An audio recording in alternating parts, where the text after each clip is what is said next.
Hi friends, எல்லோரும் எப்படி இருக்கீங்க? நான் ரொம்ப சூப்பராக இருக்கேன். ஈசிஆர் ரோடு தான் கிளம்பி போயிட்டுருக்கேன். சரி, ஒரு டீ காஃபி குடிச்சிட்டு அங்கேருந்து கிளம்பிடலாம் அப்படின்னு சொல்லிட்டு நானுமே எங்கள் வீட்டுக்காரர் வந்துட்டு டீ காஃபி தான் குடிச்சிட்டு இருந்தோம்.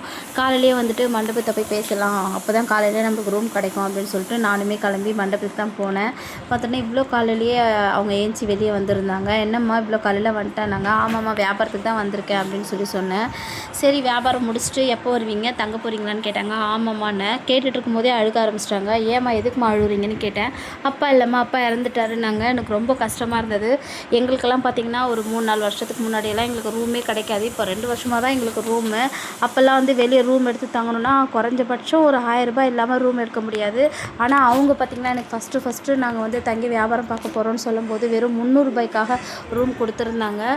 அந்த ரூம் பார்த்திங்கன்னா ரொம்ப சூப்பராக இருந்தது. எங்களுக்குமே வந்து தூங்குறதுக்கு இடம் கிடச்சது பெரிய விஷயந்தான். ஆனால் வந்து ஈசிஆர் ரோட்டில் யாருமே வந்து 300 ரூபாய்க்கு வந்து ரூம் விடவே மாட்டாங்க. இந்த ரூம் தான் 300 ரூபான்னு சொல்லிட்டு நாங்கள் வாங்கி தங்கியிருந்தோம். அதுக்கப்புறம் சரி, மன கஷ்டமாக இருந்தது, இருந்தாலும் பரவாயில்லன்னு சாப்பிட்டுட்டு மறுபடியுமே வியாபாரத்துக்கு தான் கிளம்பி போனேன். எங்கள் வீட்டுக்காரமே மாங்காய்லாம் உடைச்சாரு. தென்னந்தோப்பு தான், ரொம்ப சூப்பராக இருந்தது. மறுபடியும் வியாபாரத்தை முடிச்சுட்டு ரூமுக்கு வரும்போது ஃப்ரைட் ரைஸ் தான். என்ன பண்ணுறது, வெளியே வந்துட்டாலே வந்துட்டு சரியான சாப்பாடே கிடைக்காது. எனக்கு வந்து பார்த்திங்கன்னா குஷ்கா பிரியாணி கூட சாப்பிடுவேன். இந்த ஃப்ரைட் ரைஸ்லாம் தொண்டைக்குள்ளே இறங்குறது ரொம்ப கஷ்டம்தான்.